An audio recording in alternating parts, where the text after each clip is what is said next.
The rifle kicks once, then again, then a third time. Jason Statham breathes through his teeth as the echo rolls across the shattered airfield. 10 floors up on the rusted skeleton of a collapsed control tower, he's down to 5 rounds and 10 enemies. Below everything is fire, broken comms and blood trails. To his right, the body of an elite shooter lies twisted, the last guard between the SEAL general and whoever sold him out. Jason had no insignia, no rank, no authorization, just the rifle, and a job no one expected him to do.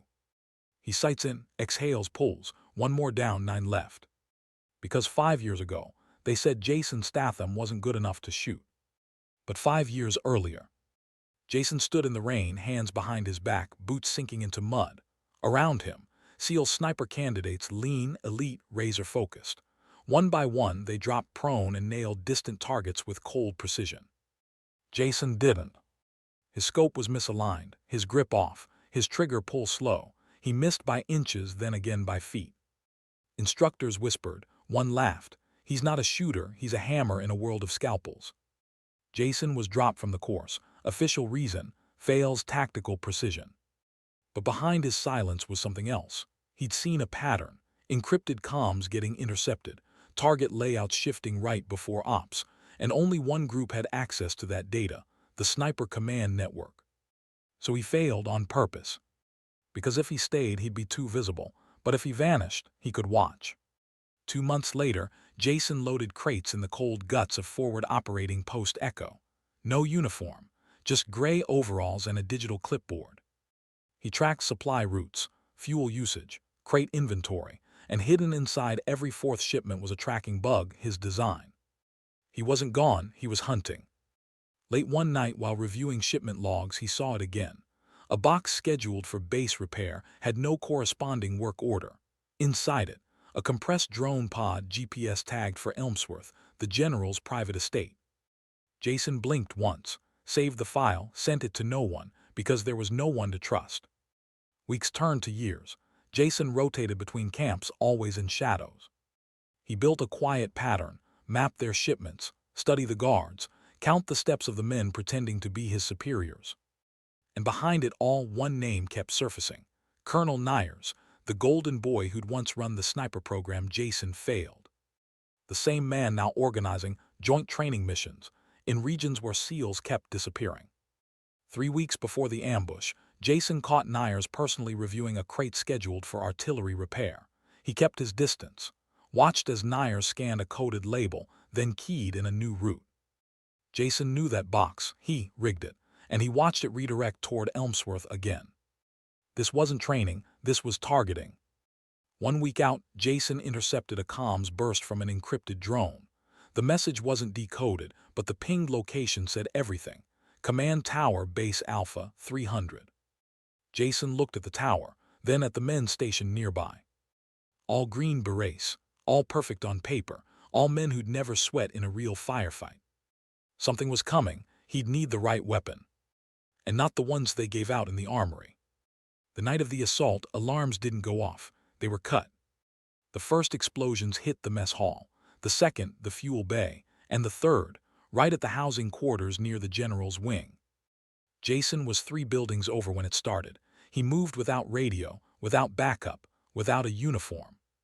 He found the long gun in an unregistered crate he buried months ago. Full bolt action, tuned scope, black matte finish, not a regulation model, his model. As he climbed the old control tower, gunfire lit the base like strobe. He counted 15 shooters, 2 coordinated, 2 perfect, and all wearing joint op patches Nyers' unit. He reached the top, laid prone, and exhaled. 10 bullets, no red dots, no drones, just breath and sightlines. The first shot took a man in mid-sprint, 300 yards. The second shattered a wrist as someone reached for the general. The third, center mass, straight through a traitor's heart. The general never saw Jason, but he heard the shots. Below, Colonel Nyers barked orders, confused why backup hadn't arrived. Because backup wasn't coming, Jason made sure of it. By the time Jason was down to 3 rounds, reinforcements had scrambled. The tide was turning. Jason waited, scope locked on the only man not ducking, Nyers. He didn't shoot. Not yet. Because Nyers had to speak first, had to confirm it. Jason switched channels, caught the whisper, "Statham's not dead." That was enough. The 10th shot rang out, and the man who once said Jason failed dropped without a word. Nyers hit the ground hard. His body rolled through gravel, comms unit crushed under his elbow. Around him, his unit scrambled not toward Jason's location, but away from it. Because that's what happens when a ghost shoots back.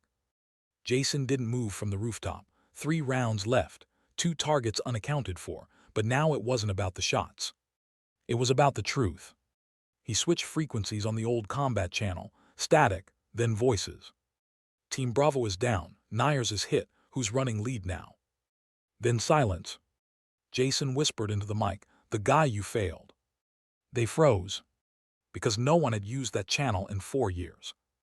Back on the ground, a squad of SEALs regrouped behind a burned-out APC, the general being dragged between them, wounded but alive. They didn't know Jason had just saved them. Didn't know the man upstairs was the same one who'd been pushing fuel crates for 3 years. To them, he was a ghost. 5 hours earlier, Jason sat alone in a shadowed rec room beneath Base Alpha, eyes scanning a wall monitor showing supply routes and encrypted messages blinking across maps.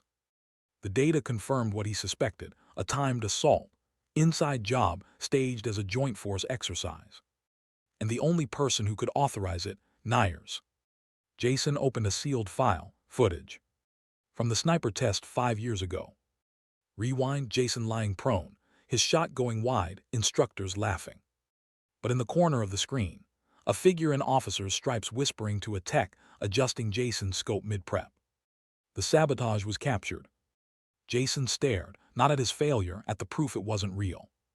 Just as he moved to export the file, the screen went black. Someone had overridden it remotely. A new message replaced the interface. EXFIL, SDATHAM cancelled. He grabbed the rifle, the encrypted comms key, and moved.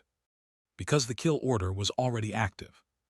Back in the present, Jason descended the tower quietly, using the opposite side dark, burned, unsupervised. He stopped by a medic station, took gauze saline morphine, not for himself, for the general. 10 minutes later, Jason slipped behind the barricades, blood smearing across his uniform. One SEAL aimed, another lowered the weapon, Statham. The general lay slumped, leg bleeding but eyes sharp. Jason knelt, injected the morphine, and handed over a decrypted drive. "Don't trust your own comms. You're not under attack, you've been sold." The general gritted his teeth, "Nyers." Jason nodded, and half the joint ops staff under him. A distant boom shook the floor. Jason stood up. "They're not trying to win," he said. "They're trying to extract something." He knew where. Hangar 6 marked repair. But inside was no equipment. Inside were 2 civilians, technicians from Intel Corps, and one of them had facial bruises. Jason forced the door open. What did they take? One technician looked up, stammering. "Access keys to the SEAL targeting array version 3. Jason froze. That system wasn't just tactical, it was predictive. If that intel reached enemy hands, it would mean every future SEAL movement mapped in advance. The base commander tried to get in touch with Washington. No response. Lines jammed. Jason didn't wait. He grabbed a drone helmet, linked into the perimeter system, and fed it a false signal. To the world outside, Base Alpha just went offline. Night turned deeper, the fires flickered out. And Jason sat with the general in a darkened hallway, both sipping canned coffee. The general finally asked, "Why'd you come back?" Jason replied, "Because I never left." In that moment, the SEAL general remembered Hell Week, 2002. Jason Statham, the man who didn't break, didn't flinch, didn't speak, just stared through the mud like he was looking at something no one else could see. The general laughed softly. "You were the best shot we had." Jason looked down at the coffee, "and the only one smart enough to miss on purpose." The final 2 traitors tried to escape through the north airstrip at 4:40. Jason was waiting. He gave them a chance to surrender. They didn't take it. The last 2 shots clean, not in anger, not in vengeance. Just necessary. He walked back through the ruins of Base Alpha as the sun cracked the horizon. Crates burned, metal twisted, but the core was intact. Because 10 shots were all he needed. The last two rogue shooters dropped silent final. Jason Statham stood alone at the north airstrip, fog rolling behind him like ghosts exhaling from the tree line. No fanfare, no witnesses, just spent brass and silence. He lowered the rifle.